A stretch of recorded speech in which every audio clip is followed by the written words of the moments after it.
Santa Teresa de Jesús, cuyo nombre era Teresa Sánchez de Cepeda Dávila y Ahumada, nació un 28 de marzo de 1515 en Ávila, o Gota-Rendura, en España. Falleció un 15 de octubre del año 1582 a los 67 años de edad en Alba de Tormes, España. Aunque generalmente usó el nombre de Teresa de Ahumada hasta que comenzó la Reforma, cambiando entonces su nombre por Teresa de Jesús. Fue llamada así por su abuela, Teresa de Cuevas, aunque en aquel entonces no vivía ninguna santa con ese nombre. El padre era Alonso Sánchez de Cepeda, hijodalgo afuero de España, que se encontraba en las suertes de los fielazgos en la cuadrilla de Blasco Jimeno, o de San Juan, en la ciudad de Ávila. Hijo de Juan Sánchez de Toledo, de origen judío. Juan Sánchez fue un rico comerciante de paños y sederías. En 1469 se casó con Inés de Cepeda, nacida en Tordesillas.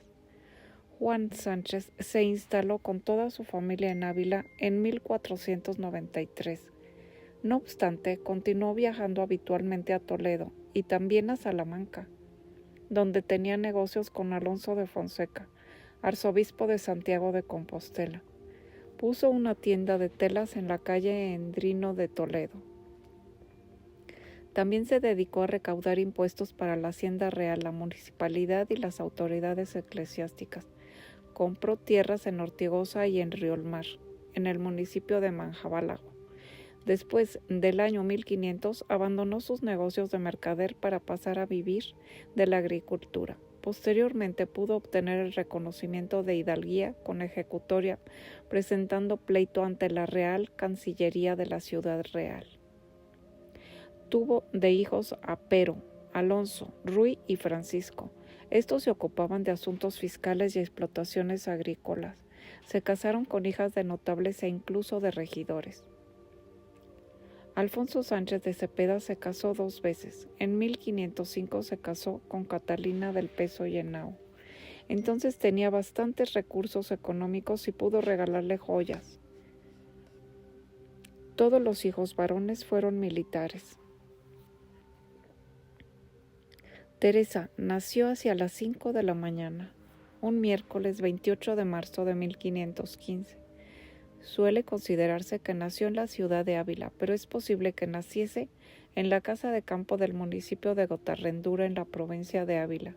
En cualquier caso, fue bautizada en la iglesia de San Juan, de la ciudad de Ávila. Sus padrinos fueron María del Águila, hija de Francisco Pajares, un amigo de la familia, y Vela Núñez, que tal vez fuese familia de Blasco Núñez Vela, primer virrey de Perú. Según relata la propia Teresa de Jesús en los escritos destinados a su confesor y reunidos en el libro La vida de Santa Teresa de Jesús, desde sus primeros años mostró una imaginación vehemente y apasionada. Su padre era aficionado a la lectura, tenía algunos romanceros. Esta lectura y las prácticas piadosas comenzaron a despertar el corazón y la inteligencia de la pequeña Teresa, con 6 o 7 años de edad. Comenzó a traer galas y desear contentar en parecer bien un mucho cuidado de sus manos, su cabello y los olores. Todas las vanidades que esto podía tener eran hartas, por ser muy curiosa. Tenía primos hermanos algunos, eran casi de su edad, así lo dice ella en su relato. Andaban siempre juntos y tenían gran amor, y en todas las cosas estaban felices. También le gustaban las vidas de los santos, le impresionaba mucho el heroísmo de los que preferían morir antes de renegar de la fe. También meditaba mucho sobre el infierno y el paraíso. Con su hermano Rodrigo, 2 años mayor que ella, repetía las palabras: para siempre, siempre, siempre, siempre. Su padre era un hombre con mucha fe, muy ilustrado y amante de la lectura, que enseñaba también esas costumbres a sus hijos. Teresa perdió a su madre en noviembre de 1528, cuando tenía 13 o 14 años. Ella le pidió a la Virgen María que fuese su madre. A partir de entonces, luego de ese trauma familiar, sus hermanos emprendieron uno u otro camino a las Indias Occidentales, sin poder permanecer ninguno en el hogar familiar. Entre el 4 de mayo y septiembre de 1531, la emperatriz Isabel, esposa de Carlos I, y su hijo Felipe estuvieron en Ávila. Iban acompañados del duque de Gandía y Francisco de Borja, que luego fue uno de los principales santos jesuitas. Tuvieron también festejos durante todo el verano. Una mujer de Ávila llamada Mencia López obtuvo la bula del Papa II, autorizándola a fundar el convento de Nuestra Señora de Gracia. Así fue como se fundó el convento, al cual llegó Teresa. Afectada por una enfermedad de la que se tenían escasas referencias, Teresa tuvo que ir a su casa. Luego se marchó a la casa de campo de su hermana María. Asimismo fue cuando trató de curar muchas de sus enfermedades. De retorno a su hogar paterno, ofició como ama de casa durante 3 años. Informó a su padre que tenía que ser monja. En recia oposición, su padre confesó que no lo consentiría. Por su personalidad, ella estaba convencida y nunca dejó atrás su decisión. Teresa convenció a su hermano Juan de Ahumada para irse con ella a iniciar una vida religiosa. En noviembre de 1535 entró como postulante en el convento de la Encarnación en Ávila, y Juan de Ahumada se fue a un convento dominico. Unas horas después, el padre logró traerse de vuelta a Juan. Las carmelitas son una orden religiosa de vida contemplativa fundada a mediados del siglo XII en Tierra Santa, en el Monte Carmelo. La Virgen del Carmen se caracteriza por su escapulario y es patrona de los marineros. En este convento de carmelitas de Ávila, fundado en 1512, a la decisión de Teresa, se pudo contribuir allí a tener muchas fundaciones y donativos. Los médicos de Ávila eran incapaces de curar a Teresa, y Alonso Sánchez le hablaron de una curandera que obraba prodigios en Bécedas, provincia de Ávila. En otoño de 1538 decidió llevarla ahí. Se organizó un pequeño grupo para acompañarla en el viaje. Su padre, una monja del convento de la Encarnación y algunos amigos. Se detuvieron en Ortigosa, donde su tío Pedro de Cepeda le obsequió el tercer abecedario espiritual de Francisco de Osuna, que enseñaba la oración de recogimiento, y fue de gran provecho para ella. De camino a Bécedas le informaron de que la curandera no atendía en invierno, porque utilizaba plantas que solamente estaban en primavera. Decidieron esperar hasta la primavera. En 1539, en la casa de campo de su hermana, María. Fue un periodo de libertad espiritual sin la disciplina del convento, en el que alcanzó la oración de quietud e incluso de unión, además de convencerse de que la oración no podía programarse al margen de una persona y sus necesidades. En 1539 el grupo salió para Bécedas. Hicieron escala en Piedrahíta, donde Teresa y Juana Suárez pasaron la noche en el Carmelo de aquel lugar. Al día siguiente cruzaron el río Tormes, en el municipio de El Barco de Ávila. Al llegar a Bécedas, Teresa se hospedó en una posada, donde pasaría 3 meses. Allí entabló amistad con el sacerdote Pedro Hernández, más instruido que la mayoría de sacerdotes del pueblo. Sin embargo, este era concubinario, ya que mantenía relación con una mujer. Esta le obligaba a llevar un amuleto de cobre para tenerlo bajo sujeción. Teresa logró convencerlo para que le entregase el amuleto y lo tiró al arroyo. El cura rompió con su amante, aunque falleció un año después. La curandera comenzó a someterla a una purga diaria durante un mes, con varios tipos de hierbas y también pociones hechas de diferentes elementos. Ya no era capaz de tenerse en pie ni de comer nada sólido. En julio de 1539 Su padre la llevó a Ávila. Alonso recurrió de nuevo a médicos, sin resultado alguno. Pensaron que era tuberculosis. Sufrió un ataque repentino y violento. Su enfermedad, una serie de convulsiones seguidas de pérdida de conocimiento, en donde le dieron la extrema unción y luego pensaron que estaba muerta. Pusieron un espejo junto a su boca y no había vaho. Le pusieron cera en los oídos para evitar que tras la muerte estos permanecieran entreabiertos. La envolvieron en un sudario y pusieron un crespón fúnebre en la puerta de su casa.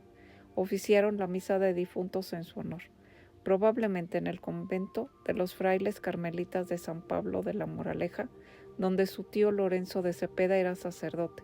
También cavaron su tumba. Su padre decidió esperar varios días antes de enterrarla. Un par de días después, cuando su hermano Lorenzo estaba junto al lecho de Teresa, ésta recuperó el conocimiento. Le quitaron la cera de los ojos. Se había tratado de un coma profundo de nivel 3, que duró 4 días. Después de esto, solamente podía mover un dedo. Para cambiarla de postura, 2 personas movían la sábana donde yacía. Esta manipulación le acarreaba enormes dolores. Tenía la boca seca, porque le había mordido muchas veces la lengua. Durante un tiempo no pudo comer ni beber. Esta fue la experiencia más fuerte que tuvo en su juventud. La quedaría marcada para toda su vida. Padecía continuamente fiebres, catarros, migrañas, con dolores de garganta, hígado, estómago y riñones. En sus propias palabras, con un miedo a la muerte que solo desapareció con la gracia mística. Teresa fue como encontró la paz interior y dice que vio a un ángel junto a ella. No era grande sino pequeño, hermoso, muy hermoso, el rostro tan encendido que parecía que los ángeles estaban ahí, que la abrazaban, la acompañaban y estaban con ella. Era tan grande el dolor que sentía en su cuerpo, que al ver a los ángeles desapareció. Ese acontecimiento, también conocido como el éxtasis de Santa Teresa, ha tenido una gran relevancia de la devoción y el arte católico. El Papa Benedicto XIII estableció el 26 de marzo de 1726 como la fiesta de la transverberación del corazón de Santa Teresa, el día 25 de agosto. Santa Teresa de Jesús hizo muchos milagros que, según continuamente, ha seguido haciendo desde que falleció, produciendo un aroma de rosas alrededor de la persona a la que ella ayuda. Santa Teresa de Jesús es nombrada doctora de la Iglesia. Algunos de sus escritos originales son conservados como reliquias. Cuando se fundó el convento de las Carmelitas Descalzas en Lima, Perú, en 1643, se donó una carta de Santa Teresa que fue conservada como reliquia. Se trata de la carta escrita en Sevilla el 28 de agosto de 1575 y dirigida a la priora del convento de Valladolid, María Bautista.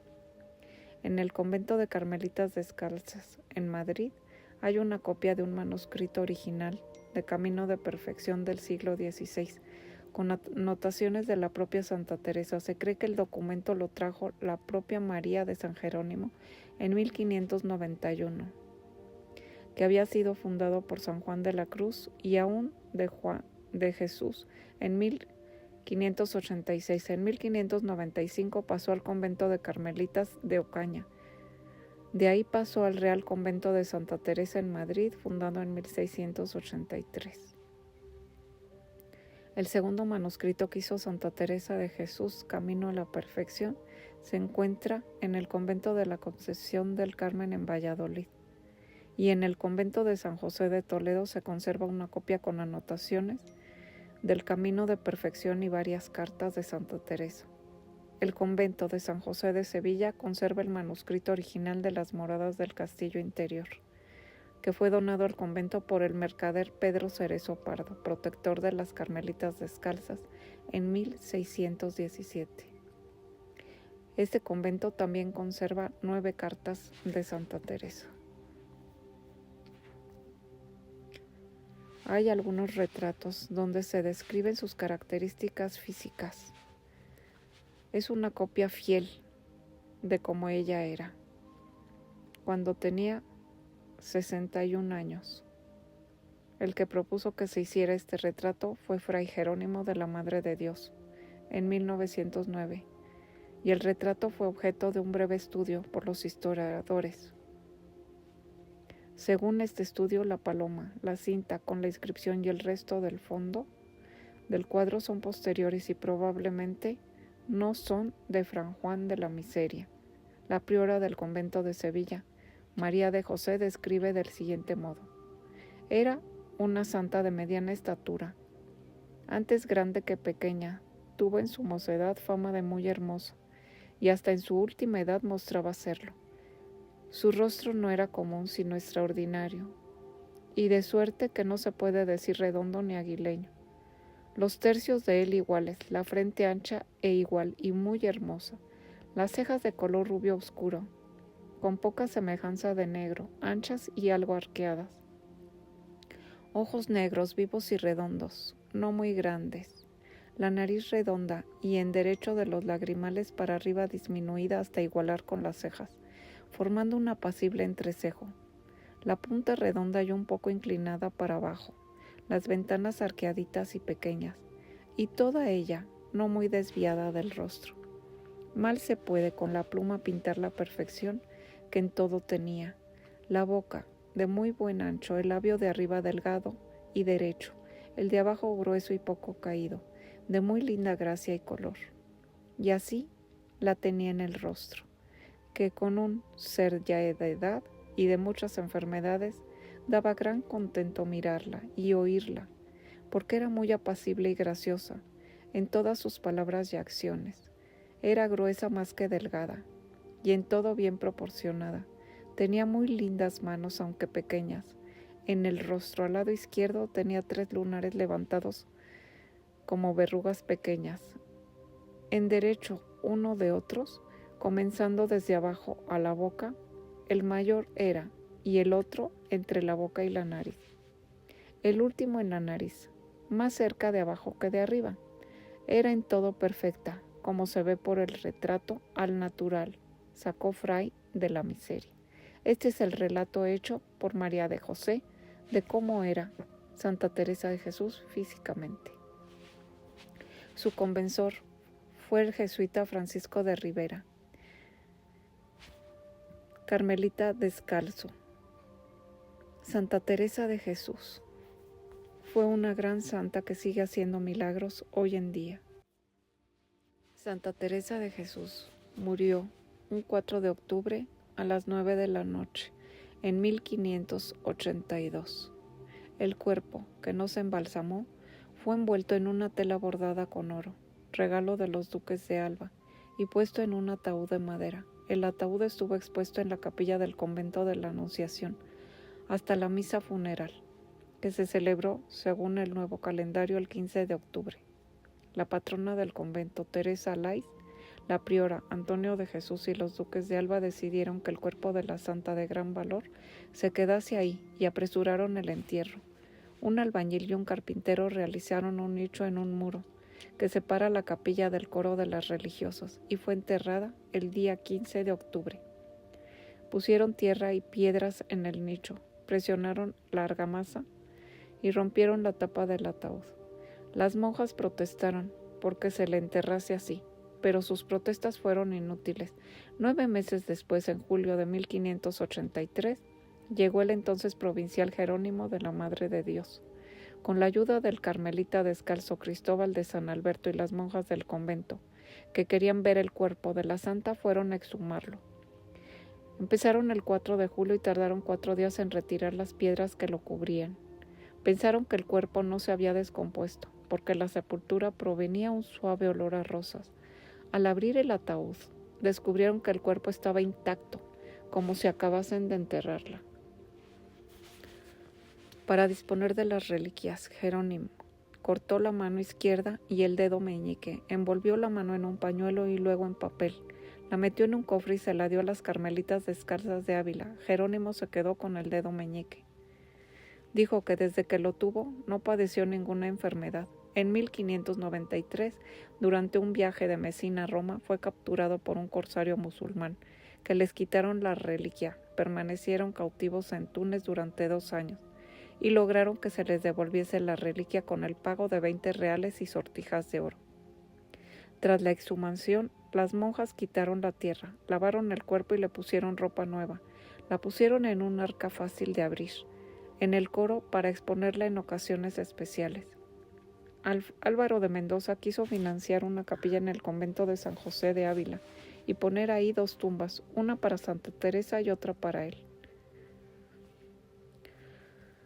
Envolvieron el cuerpo de la santa en un sayay, lo metieron sobre una mula entre 2 pacas de paja y lo llevaron a Ávila. En el convento de San José, las monjas pusieron el cuerpo en la sala capitular, con unas cortinas que permitían mostrarlo y ocultarlo. Luego mandaron hacer un arca para el cuerpo.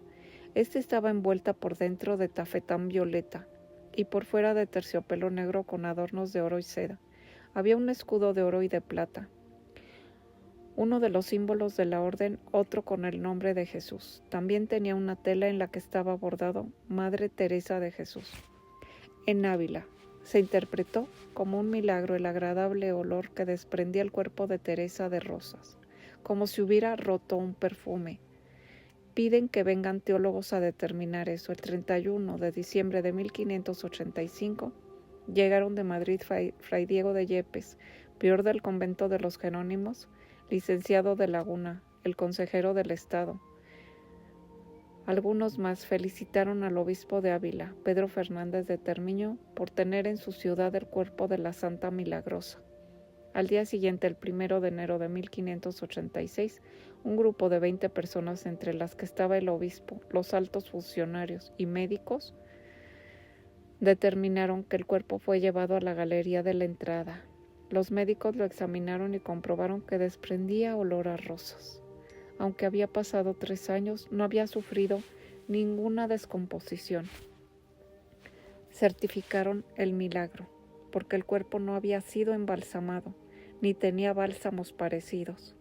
Cuando los carmelitas descalzos se llevaron el cuerpo al convento de la Anunciación, no estaban en Alba de Tormes ni entonces el duque Antonio de Toledo ni su tío.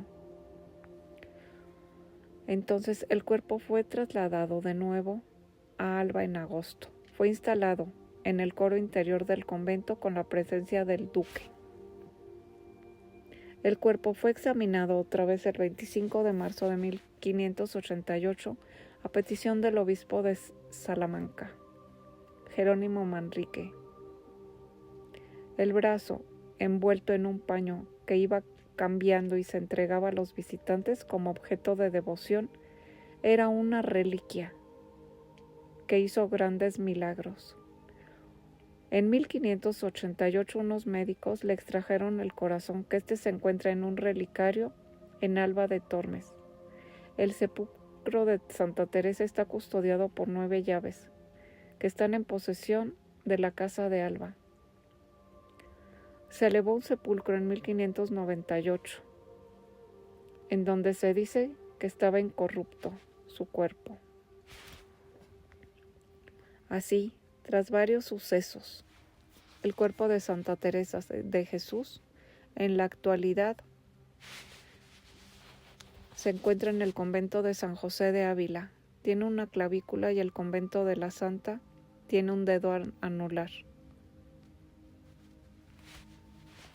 Así como también en 1614, el año de su beatificación, se mandó a Roma el pie derecho, que se encuentra en la iglesia de Santa María de la Scala. En la Basílica de San Pancracio en Roma hay un trozo de la mandíbula superior. La Catedral de Santiago de Compostela tiene muelas como reliquia.